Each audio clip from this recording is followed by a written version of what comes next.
This is a quick update on the development of the Tesla Cobra EV over the last several years. The upcoming 2021 race season will be our fourth season since getting the car on track in 2017. Since its debut, we have gone through 4 different battery pack designs and 2 drive units. Lack of power has never been our problem. The enemy has been heat. In a road race, we're forced to cut back on power as the race progresses in order to keep the motor temperature down. We need to keep the battery pack cool for safety and also need to cool it down quickly between each session. Our latest update is the move to a rear drive unit and a battery pack from the Tesla Model 3. We believe that this will allow us to put down more power for a longer period than any combination we have run in the past. Our original drive unit was from a Tesla Model S P85 and the 27 kilowatt-hour battery was from a Kia Soul EV. The Kia pack performed very well, however it did not have enough capacity for us to run an entire 20-minute sprint race. When it became available, we decided that the Chevrolet Bolt battery pack would be a good upgrade.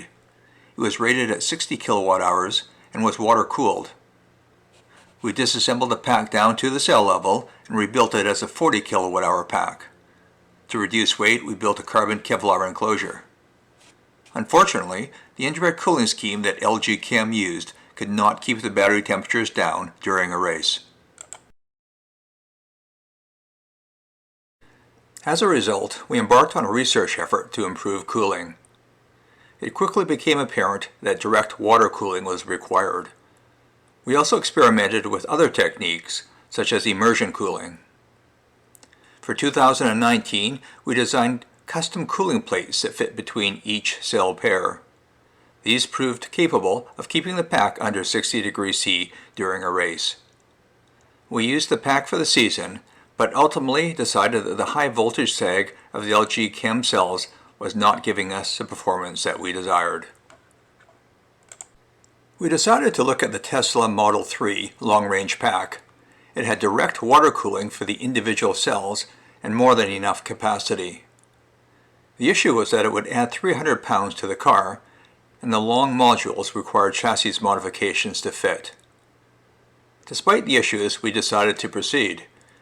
We built a custom frame to mount the modules in the configuration we needed. Early testing in the abbreviated 2020 season showed us that the pack runs very cool and gives us almost 30 minutes of runtime. We've spent as much time on trying to develop ways to cool the motor as we have the battery.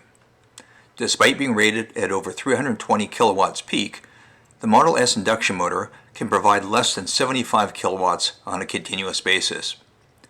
We've used ice baths and chillers to provide cooling water to the motor. We've tried injecting air and liquid into the stator-rotor air gap. In the end, we concluded that the inherent design of the Model S motor cannot remove heat fast enough for our application, regardless of the cooling scheme. When the Tesla Model 3 was released, we were attracted by the benefits of the switched reluctance motor technology. It operates at up to 95% efficiency, while the Model S induction motor is around 90%. This extra efficiency gain means far less heat production. The different orientation of the motor meant redesigning the rear of the chassis, but the advantage was better weight distribution and lower polar moment of inertia. The Model 3 motor is also 100 pounds lighter. Preliminary testing has shown that despite less peak power, we are able to put down more average power during a race. Stator temperatures stayed below 90 degrees C compared with 150 degrees C for the Model S drive unit.